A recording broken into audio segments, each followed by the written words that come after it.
एक छोटी सी जगह क्यों निगल जाती है लाखों इंसान। सरकार क्यों नहीं बनवाना चाहती वहाँ कोई रोड, फिर भी वहाँ क्यों जाते हैं लोग। नमस्कार, मैं हूँ लता रानी। सीज मीडिया की इस कड़ी में आपका स्वागत है।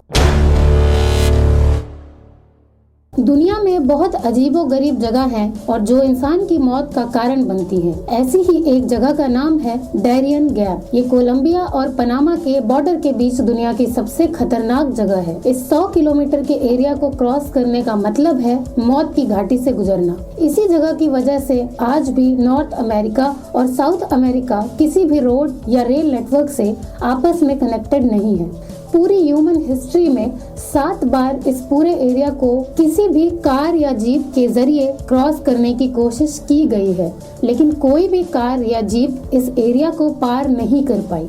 इतना पैसा और टेक्नोलॉजी होने के बावजूद आज तक इस जगह पर रोड या रेल नेटवर्क बनाने की कोशिश क्यों नहीं की गई।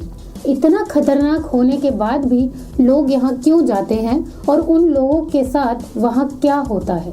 आज के इस वीडियो में इन्हीं सब सवालों की मिस्ट्री से पर्दा उठाएंगे। 21वीं शताब्दी में जहां तपते हुए रेगिस्तानों में भी स्टेट ऑफ द आर्ट बनाए गए हैं, वहीं इस छोटे से एरिया में रोड या रेल क्यों नहीं बनाए गए हैं। ऐसा भी नहीं है कि अमेरिका और दूसरे देशों के लिए यहाँ पर रोड बनाना बिल्कुल ही इम्पॉसिबल है। हाँ, एक्सपेंसिव जरूर होगा, थोड़ा मुश्किल भी है, मगर इम्पॉसिबल नहीं है। तो फिर क्या वजह है कि यहाँ पर रोड या रेल बनाने की कोशिश ही नहीं की जाती। असल में ये कंट्रीज चाहते ही नहीं कि यहाँ पर कोई रोड या रेल नेटवर्क बने, खास तौर पर अमेरिका और पनामा। दरअसल 19वीं सदी में पनामा कोलंबिया का ही एक प्रोविंस होता था, मगर इसी डैरियन गैप की वजह से कोलंबिया के लिए पनामा पर कंट्रोल रखना बहुत मुश्किल था। कोलंबिया की सरकार पनामा से जुड़ी रहे, इसके लिए उनके पास केवल एक ही रास्ता था और वो था समुद्री रास्ता। इसी अलगाव का फायदा उठाते हुए पनामा ने कोलंबिया से आज़ादी पाने के लिए एक मूवमेंट शुरू की थी और इसी मूवमेंट में एक राइजिंग सुपर पावर ने बहुत ज़्यादा इंटरेस्ट लेना शुरू किया, जिसका नाम था यूनाइटेड स्टेट्स ऑफ अमेरिका। दरअसल अमेरिका की पनामा कैनाल में बहुत दिलचस्पी थी और वह चाहता था कि इस कैनाल का कंट्रोल उसके पास हो, क्योंकि पनामा कैनाल की कंस्ट्रक्शन से पहले ईस्टर्न और वेस्टर्न अमेरिका में ट्रेड बहुत मुश्किल था। सारी शिप्स को पूरा साउथ अमेरिका क्रॉस करके अमेरिका की वेस्टर्न या ईस्टर्न कोस्ट तक जाना पड़ता था। अमेरिका की ईस्टर्न और वेस्टर्न कोस्ट लाइन आपस में जुड़ी हुई नहीं थी और इसी का हल निकालने के लिए एक आर्टिफिशियल कैनाल बनाई गई, जिसका नाम था पनामा कैनाल। इस कैनाल के बनने के बाद अमेरिका की न सिर्फ ट्रेड शिप्स बल्कि नेवी भी अब बहुत ही आसानी से थोड़े ही दिनों में एक साइड से दूसरी साइड तक जा सकती थी। उस वक्त ये कॉन्सेप्ट बहुत जरूरी था, क्योंकि जो भी पनामा कैनाल को कंट्रोल करेगा वो अमेरिका की एक बहुत बड़ी कमजोरी को कंट्रोल करेगा। अब कोलंबिया उस जमाने में इस कैनाल का कंट्रोल अमेरिका को नहीं देना चाहता था और इसीलिए अमेरिका ने पनामा की इंडिपेंडेंस मूवमेंट में उसका भरपूर साथ दिया, जिसका नतीजा यह निकला कि 1903 में पनामा एक स्वतंत्र देश बन गया और अमेरिका पनामा को खोजने वाला सबसे पहला देश था। पनामा की सरकार ने बदले में अमेरिका को इस कनाल के आसपास की सारी जमीन परमानेंट लीज पर दे दी और 1999 तक यह सारा एरिया अमेरिका की सरकार के कंट्रोल में रहा। फिर उसी साल इस कैनाल का कंट्रोल पनामा को वापस कर दिया गया, मगर आज भी यह चोक पॉइंट अमेरिका और बाकी देशों के लिए बहुत जरूरी है। आज पूरी दुनिया का करीब 6% सी ट्रेड साउथ अमेरिका और नॉर्थ अमेरिका के दरमियान इस चोक पॉइंट से होकर गुजरता है।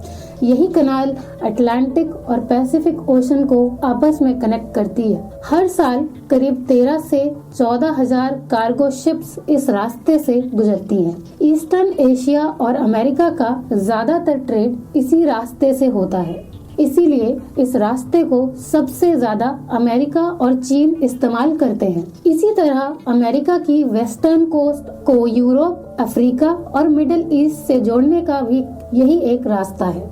अब अगर डैरियन गैप की बात करें तो यह कोलंबिया और पनामा के दरमियान है। वही कोलंबिया जो पिछले कई सालों से इंटरनल वायलेंस और इंस्टेबिलिटी का शिकार रहा है और यहाँ की ड्रग माफिया पूरे साउथ अमेरिका में मशहूर है।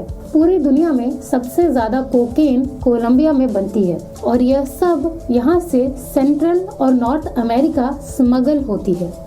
लेकिन इस डैरियन गैप की वजह से यह स्मगलिंग करना काफी मुश्किल होता है और स्मगलर्स को सी रूट लेना पड़ता है, जहाँ पर पनामा के कोस्ट गार्ड्स अक्सर इन स्मगलर्स को पकड़ लेते हैं। अब इन हालात में अगर यहाँ पर रोड या रेल नेटवर्क बनाया जाता है तो अमेरिका को यह खतरा है कि कहीं कोलंबिया के ड्रग माफिया यहाँ से पनामा में पहुंचकर पनामा कैनाल को डैमेज न कर दें।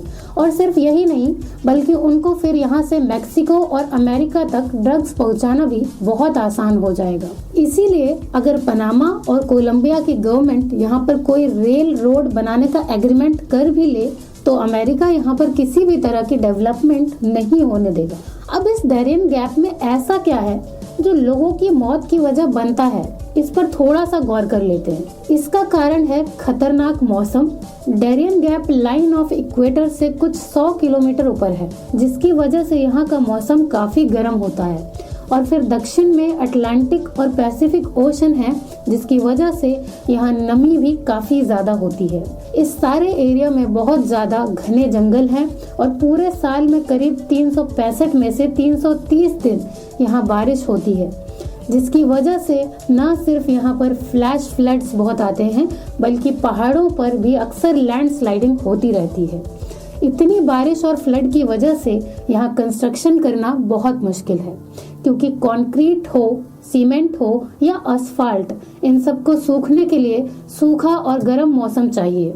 और अगर इन सब का हल निकाल भी लिया जाए तो यहाँ पर सबसे खतरनाक चीज है खूंखार जानवर और कीड़े मकोड़े। हमारी पूरी धरती पर इतने जहरीले सांप, मकड़ियाँ और मच्छर कहीं नहीं पाए जाते जितने इस डैरियन गैप में है। और फिर भी क्योंकि इस सारे एरिया में दूर दूर तक कोई हॉस्पिटल या घर नहीं है, अगर इनमें से कोई भी चीज आपको काट लेती है तो आपका बचना लगभग नामुमकिन है। इसीलिए यहाँ से गुजरने वाले ज्यादातर लोग मलेरिया, डेंगू, सांप के जहर या फिर दरिया में डूबकर मर जाते हैं। अब सवाल ये है कि इतना खतरनाक होते हुए भी लोग यहाँ से क्यों गुजरते हैं?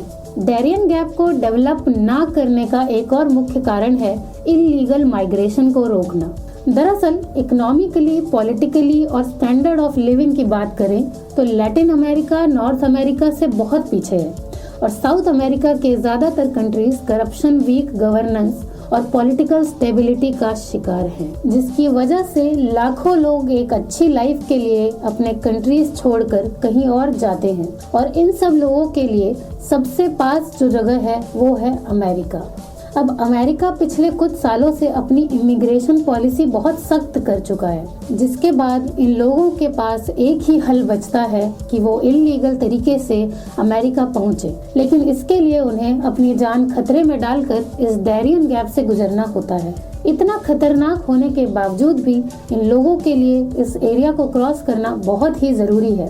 हर साल हजारों बल्कि लाखों लोग साउथ अमेरिकन देशों, स्पेशली कोलंबिया, इक्वाडोर और वेनेजुएला से इस एरिया को क्रॉस करते एक अच्छी लाइफ का ड्रीम लिए सेंट्रल और नॉर्थ अमेरिका जाने की कोशिश करते हैं। लेकिन इस सारे रास्ते में सबसे बड़ी रुकावट है ये डैरियन गैप। डेंगू, मलेरिया, जहरीले सांप, लैंडस्लाइडिंग, फ्लड, डाकू, 10 दिनों के इस सफर में आपको इन सब चीजों से गुजरना पड़ता है। बदकिस्मती की बात यह है कि इतने खतरनाक रास्ते के बावजूद हर साल इस गैप को क्रॉस करने वालों की संख्या बढ़ती ही जा रही है।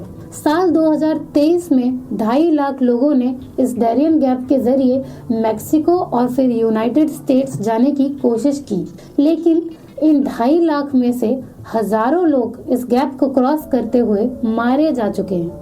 गरीबी और भूख से तंग लोगों के पास और कोई रास्ता बचता ही नहीं। कितने ही लोग इस सफर में मारे जाते हैं और जो बच भी जाते हैं उनमें से ज्यादातर मानसिक तौर पर बीमार पड़ चुके हैं।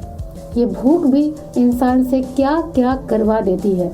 इन्हीं गरीब लोगों को अमेरिका तक पहुंचने से रोकने के लिए इस डैरियन गैप में कोई रेल या रोड नेटवर्क नहीं बनाया जाता और शायद आगे आने वाले कई सालों तक ऐसा ही रहने वाला है। वीडियो अच्छी लगी है तो चैनल को जरूर सब्सक्राइब कर लें, क्योंकि आपके इस छोटे से कदम से हमें बहुत मोटिवेशन मिलती है।